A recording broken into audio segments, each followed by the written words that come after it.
Hey friends, happy Wednesday. It is Ask a Flower Farmer and it's your friend Lisa Mason Ziegler. And we have a big old party going on here at the Gardener's Workshop today. I just can't even believe it actually. We are having a luncheon that's going on right back there in part of the warehouse. Today, one of our first members of the TGW team from 18 years ago is retiring. I just can't even believe anybody's worked with us for 18 years or that we've been doing this for so long. So my sister-in-law, Sarah, is retiring today. She was the original seed packer and has been doing it all these years. And anyway, she's retiring and we're just so thrilled to have her. Anyway, so the whole crew is back there chowing down on salad, chicken, French fries, croissants, and they're getting ready to break out a cake. So we're having tons of fun here and just happy to celebrate. And all of y'all are part of that. You totally, absolutely are. Just your continued support. We just appreciate it so very, very much.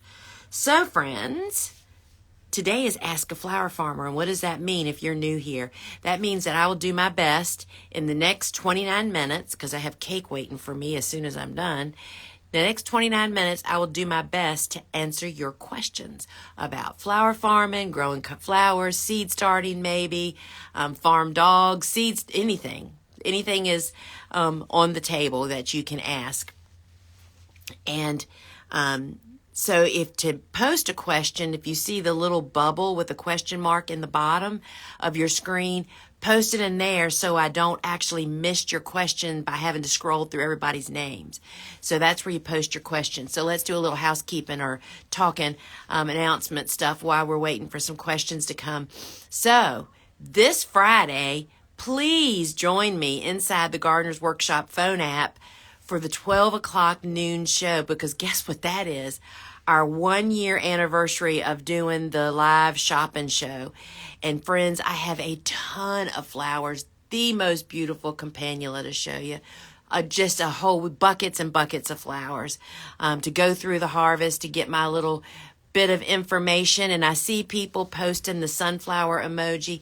And friends, those are people that are identifying themselves as TGW family members. That means that they've taken at least one of our online schools or courses. And when you see multiple sunflowers, that usually means they've taken multiple classes. And if you're thinking about taking a class and want to know more about it from somebody that took it, reach out to any of those people. I love for you. We love to do word of mouth referrals, and we just love it. I love seeing all the sunflowers. So the farm is busting open here in Virginia. We're having one of those years where we're still having kind of coolish nights. Normally by now we'd be 90-degree afternoons and warm nights. And that's not the case this year, which is really good for cool flowers. It's kind of a little slow on getting our warm season stuff going. But that is really, there's always, no matter what the weather conditions are usually, it's good for one group of flowers and not so great for the other group of flowers, right? And so cool flowers are just blooming their heads off. And so we're really, really pleased with that. And I just can't wait to show you, we're doing some testing of cool flowers and we just have some really great ones that I've been sharing with you guys. So join me inside the app. And if you don't have the app, the reason you want to get the app, there's a lot more interaction that can happen, a lot more options and functions that you can actually do from there instead of watching through social media. Just go to your phone app store and search Gardener's Workshop Live Shop, download it, grab a beverage, and join us. And we will have a little something special this week because it is our anniversary. I can't believe we've been doing it for a year, y'all. It's kind of grown out of control, right? I mean, we have new people joining us each week. So I see we have some questions. Let's see. Judy, best cut flowers for a Southern California suburban home gardener to grow in a 4x8 raised bed specifically for cut flowers than just in my regular garden. I have the perfect answer for you, Judy. We have you can go look at on my website, thegardenersworkshop.com, go to the store, the shop, and go to the seed collection. There is a seed collection called the Cut Flower Garden, and that has 6 of the workhorses of our cutting garden, and it's a 3x10 plan. But you can go in there and look at what those are if you don't want to get the cut flower collection. And those were the workhorses from when I started out, and we still grow a lion's share of those same flowers in our garden today. And they are specifically those cut flower varieties that will just have your garden, if you truly treat it like a cutting garden, it will respond like a cutting garden, meaning to bloom over and over and over again. So check out the Cut Flower Garden seed collection at thegardenersworkshop.com, and that is exactly what fits what you were saying or asking. Oh, this is a good one. The Little Flower Farm. What is your most memorable moment in flower farming? That's a really hard one.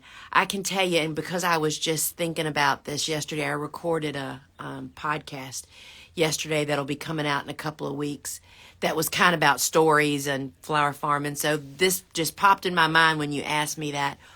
When I first started selling, so my story is, I started selling to a local florist in Newport News back in 1998, sold to them exclusively for 2 years. They bought everything that I grew. Then the designer that was buying all my stuff got fired. And I freaked out. It's like, oh my gosh, are they going to buy my flowers? Well, then I learned that there were a bunch more florists in Williamsburg, Virginia, which is where Colonial Williamsburg and Busch Gardens and all, party town, basically. And so I ultimately learned about Colonial Williamsburg. And I can remember the very first time I ever backed my truck. Now, y'all have to picture this. You're going to love this. Back then, I was still driving my husband Steve's F-250 brown Ford pickup truck, big tires. It was like a big redneck truck is what it was basically. Chocolate brown, big tires, 3-speed on the floor. The clutch was so tall I could barely get it to go. I had that truck with a mismatched camper on the back, camper cap on the back. And my dad made me a rack that I put in the bed of the truck that all my big buckets would fit in, and it held them. So I had learned about Colonial Williamsburg, and one of my other customers in Williamsburg called him and said, hey, we're going to send this flower farmer over. So the big boss, who back then, and he just passed away last year, Clark Taggart was the big boss, said he would meet me on the loading dock of where their flower studio was. And I will never forget it. So I'm, proud as punch, but nervous as heck, right? I mean, my truck was packed. It was like July. You have so many flowers, right? More flowers than you can usually sell in July. My truck was packed. I backed into that loading dock, which was nerve-wracking to say the least. I didn't know where I was really supposed to be. You know what I mean? It was the first time. And so I finally found the steps to get up on the loading dock and wasn't sure where I was going to go. And I could see him walking down the hallway who became one of my good friends, Wanda, walking down, and he walked to the back of my truck and looked down in it. The cab was open, the cap was open. And he said, you grew all this? And I said, I did. He said, well, we'll take this all. Do you think you can, keep us with this kind of flower volume every week? Y'all, I'm talking I think it had 24 buckets packed full of flowers. He bought it all. And that was the beginning of a career-long relationship with Colonial Williamsburg. I sold them a lot of flowers. Hadn't thought about that deeply. But anyway, that was probably one of the most memorable moments because that was huge. Basically, the relationship worked out, and they do not use flowers like that anymore. Everything has changed. But what happened was literally I had to hold back flowers off of my availability list. He was my first customer each week because he'd buy everything and then I wouldn't have anything for anybody else. What a dadgum good problem to have, right? That's what everybody should be looking for. Thank you for asking that question. That was awesome. Love that. All right, Lisa. Oh, another Lisa. Zone 6, Southern Ohio. Is it too late to start another session of straw flowers and snapdragons? Having trouble trying to figure out how to provide cool conditions for germination. Okay, great question. So one is yes and one is no for me. So straw flowers first, let's say. So both of those, for anybody that's not familiar, both of them are cool season hardy annuals, cool flowers. We did experimenting, Bobo and I did a couple years ago, where we succession planted straw flowers. We don't fall plant straw flowers. They won't winter over here very reliably. We plant them 8 weeks before our last frost date is our normal, very early spring planting. We then planted them every 4 weeks for like 3 or 4 more times. And you know what we learned is they did beautifully. They aren't as big and robust as the first planting in February, which is my early spring. But they were definitely tall enough and robust enough. I mean, they still got 30 inches tall. So straw flowers, I think you should definitely do. Snapdragons, on the other hand, I don't know what your summers are like. I know there are snapdragons that, as Dave and I have talked about, Dave Dowling and I have talked about, that definitely bloom in the heat of summer because they'll bloom in the long days. But for me, because our summers are so hot and humid, I can get them to grow and be tall, but they have such disease and pest issues at that time of the year, I can't do it. So you'll have to really evaluate. I forget how many days to bloom for a snapdragon. You'll have to count. What is the days to bloom for whatever you're talking about? When would that fall if everything went right with seed germination and getting them planted? What's the weather going to be like when they'd be blooming? That's what I would consider, but I say a definite yes for straw flowers. Flowers to table. Can I push cool flowers 9-inch spacing in book to 6-inch? Depends on what you're talking about, but I will tell you. So here's the story. Cool Flowers, the book, was written for the home gardener, not a flower farmer. And so I will tell you, in general, I almost always plant 4 rows in a 30-inch wide bed, and within the row, the running row, it's 6 inches. And I mean, I do that because it just increases your production per square foot so very, very much. So I would say yes. And if you Flowers to Table are still here, what are you at? What plan is it? If I get to that question, I will confirm what you're asking. Porridge garden. My florists have high demand for chocolate bachelor buttons, cosmos, and zinnias. Is it okay to direct sow now in zone 8A direct, expecting a September harvest? First off, I have bachelor buttons. I do not know because they're cool season. They're not going to bloom. They're not going to perform and be abundant and be happy through an 8, a zone 8. You're like me. I'm 8A, and it won't take our heat very well. I've never grown chocolate cosmos. I'm not sure if you're saying chocolate cosmos and zinnias. I think not, probably. Cosmos and zinnias, for sure. We succession plant cosmos and zinnias until mid-July. You know, you can decide how many different times between your first and that mid-July. We put our last transplants in the garden mid-July. That's when days start getting shorter, and that's when cosmos really come into that's when they prefer to grow. Cosmos will definitely perform and grow like we have them planted. We already have 100-foot bed almost planted that Bobo planted a couple weeks ago, 3 weeks ago. And we have our next succession of cosmos coming along. And then we'll plant them again by mid-July, transplants. But cosmos, just like dahlias, as the days get shorter, they really put their party hats on and start going to town. So for sure on that, and zinnias as well. So that's how we have such abundant fall harvest. Patty, I live in Southwest Florida. What is a variety of lavender that is content with Rocky saying, gearing up to landscaping. I cannot help you, Patty, at all because I do not grow, nor have I ever grown lavender. It is not really a cash crop for cut flower farmers. They buy it so inexpensively, I mean ridiculously inexpensively, that we can't even compete. And it doesn't grow well for me. So I don't know what the answer to that is. What type of snapdragon can I plant now and harvest for fall? What kind can I plant? Fall plant zone 8B.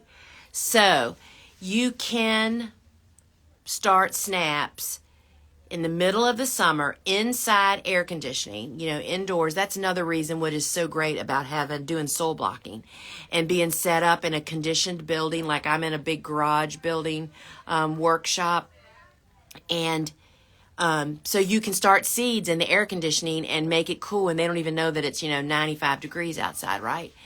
And it is I'm trying to think which variety. I'd have to go in and look. You want snaps that bloom with short days, and that means those that are early. So I'm thinking Chantilly and Opus, and I'm doing that off the top of my head. But you would start them to have them to put in the ground, like you have to look how many days to bloom. Y'all, I can't give you all the answers, but you can figure it out for yourself, right? You need to look at, is it 90 days to bloom? I have no idea what a snap is. I mean, I don't memorize anything that I can look up. How many days from seed to bloom? Then how far in advance? And then you need to have time to actually have time for the plant to bloom. That'll tell you when to actually start them. So give that a try.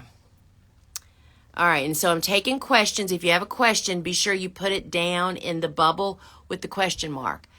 Flowers to table. Thinking of Sweet William, Buplurum, Limbata, Feverfew, and Olea. Oh, this is the spacing. All of them would be 6 inches. Buplurum, even less than that because it's a one and done for us. But all the rest of them, yes, are 6 inches. Thank you for posting that. Crooked letter roots. Hi, Lisa. Can you tell us the most resilient cool flower varieties that could still be grown into summer zone 7A? It's not quite that simple. So when they're planted when a cool season hardy annual is planted at its preferred time, whether that would be fall or very early spring, fall is 6 to 8 weeks before your first fall frost, or very early spring is 6 to 8 weeks before your last spring frost. When you plant at those proper times, many cool flowers, some cool flowers, I won't say many, will bloom so much longer into summer because they're so well established, and that gives them disease and pest resistance. So I would say that for us, so it's mid-May, right? I don't even know what date it is. Our Rudbeckias are just getting started. I grow about 8 or 9 different varieties of black-eyed Susans. They're just on the verge. Status comes to mind. But I mean, a lot of my cool flowers, June is the abundant month because cool flowers are still going and the warm season stuff has started. So it just really depends on a lot more than what variety it is. It's really about if you got them planted at the proper time. All right, let's see.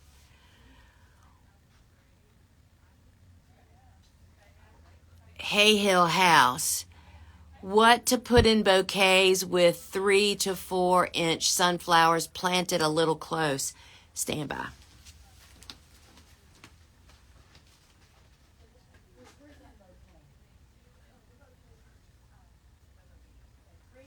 Bring it to me, Rhonda. Sorry, y'all.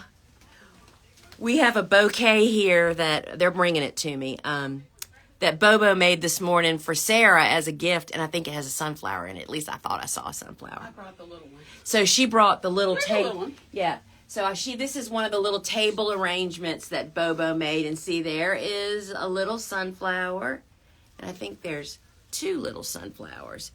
Here's a big. So these are the 2 these are all cool flowers that are used with sunflowers. If you can take this one, I'm afraid I'm going to drop that.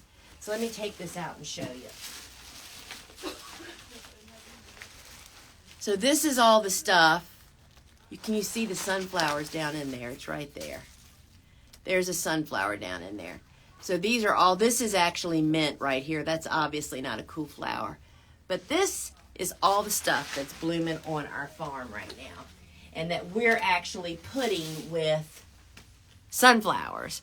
So, I mean, sunflowers will go with anything. Depends on what color you grew. We grew the white and the lemon and the peach to be blooming this time of the year. So those 3 to 4 inch sunflowers are the best ever. I'm in coastal Maine and expecting a frost tonight. Yikes. Should I recover my cool flowers? Should I double row cover my early bird sunflowers? They look so good under the row cover. Inland Maine, getting a freeze. Thanks for your guidance. Still new at Cool Flowers and what they can handle. So what a great question. Golden Boy Mackie. Okay. So first off, if your cool flowers should take it unless sometimes if they're budded up, if they're mature and on the verge of blooming, you might want to protect those fresh blooms.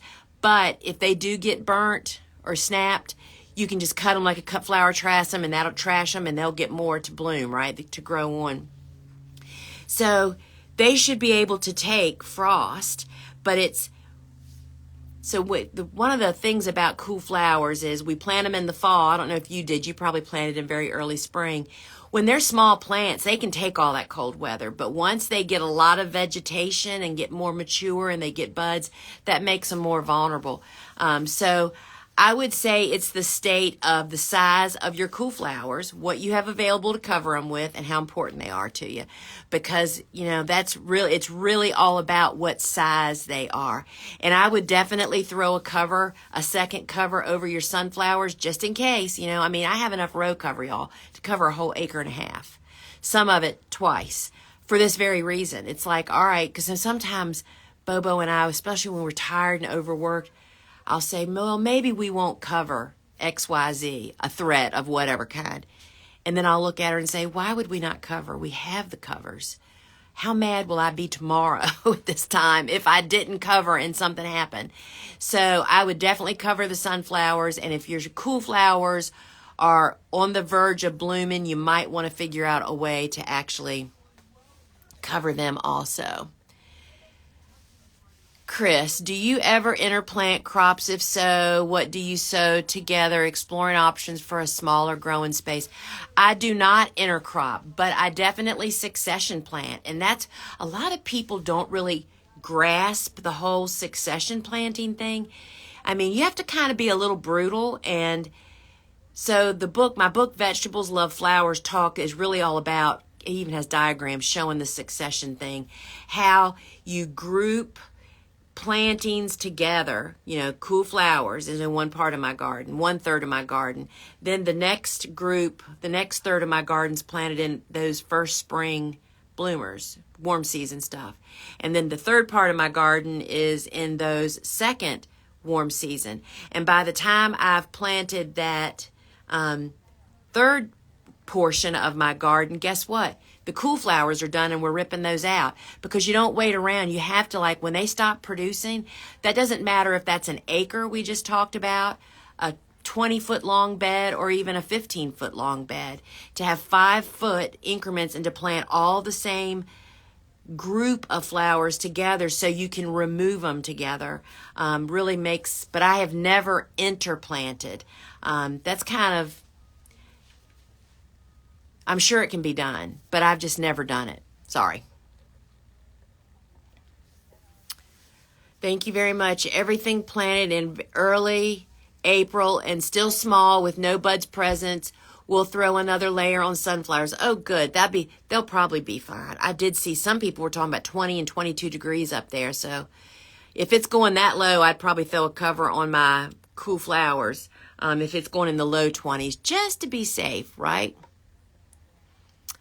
Do you support Sunflowers, the painted petal flower company? So here's the answer to that question. Yes and no. So as we ramped up and started growing 1,200 sunflowers a week for all those years, no, we could no longer support sunflowers. We just didn't have the time in the day, the manpower, woman power to actually do it. And we just knew it was a gamble that we could lose some sunflowers. Every time a torrential rain came, the first thing I thought of is, oh crap, what about the sunflowers? But we just couldn't get to it. So we just eliminated it all. If I was a small grower and I was really depending on those sunflowers, and let's just say you're planting 128, one tray, one cell, 128 plug tray a week of sunflowers. Those sunflowers are pretty significant to you, probably. Heck yeah, I'd probably be putting flower support netting on them because I can't afford for them, half of them to go down 1 week. Then what am I going to do, right? So they should be, but I didn't always, if that answers your question. Morning, Lisa. Could you please talk about how you net or trellis your campanula? The very same way that I net everything else. I see so much improper, incorrect, wrong netting, and it's no wonder people think they can't harvest through it. And it's because it's all about the way that it gets installed. I believe there's a video on the product page at thegardenersworkshop.com. It is all about installing it at the 50% of mature height, and you have to install that before the plants reach that height so they naturally grow up through it. Use sturdy stakes. I use 1.5 to 2 inch square oak stakes, or T-posts. They just cost a lot more. And use the support netting. I use the same netting year after year. Most often we get 2 or 3 years out of each one. And you have to install it properly. And that means that it's pulled taut, not loose anywhere, and you never, ever leave excess hanging loose. Like I see people showing it down the sides, excess on the end. Not only is that a trap for wildlife, but that's a trap for people. And it's a nightmare to deal with after stuff gets grown up. So you have to install it properly. But I do campanula the very same way that I do all the other. I do all of it the very same way. I don't know why it kind of took that away and then put it back. Flowers on the 5. Fall planted Sweet William having a very hot 90s May in Southwest Washington. Will it bloom? The heat really doesn't affect the actual bloom. It may affect how the plant performs if disease and pests get pushed. Now, if you planted your Sweet William at the proper time and it's well established, it probably should be fine. I mean, we have those kinds of days here all the time in this time of the year normally. And it's all about, that's why it's just so important, y'all. And I will tell you this, y'all need to know I have a new book coming out in February of 2024. We are literally wrapping it up right now, and some really fun stuff is getting ready to start happening. Anyway, that's one of the things I bark about a lot in that book is it's like, it is all about the timing. When a plant is planted at the proper time, for it, proper season, so it can hit the ground running instead of having to sit there and either a warm season plant sit there and shiver while it's waiting for the true warm weather to come, or the cool flowers to be planted into cool to cold conditions so they can quickly become established. And when they are that way, they are just, everything else is so easy, y'all. That's my secret. It's not that I know what to do with all the problems. It's that we avoid the problems. And so I don't think your 90s is going to be a problem.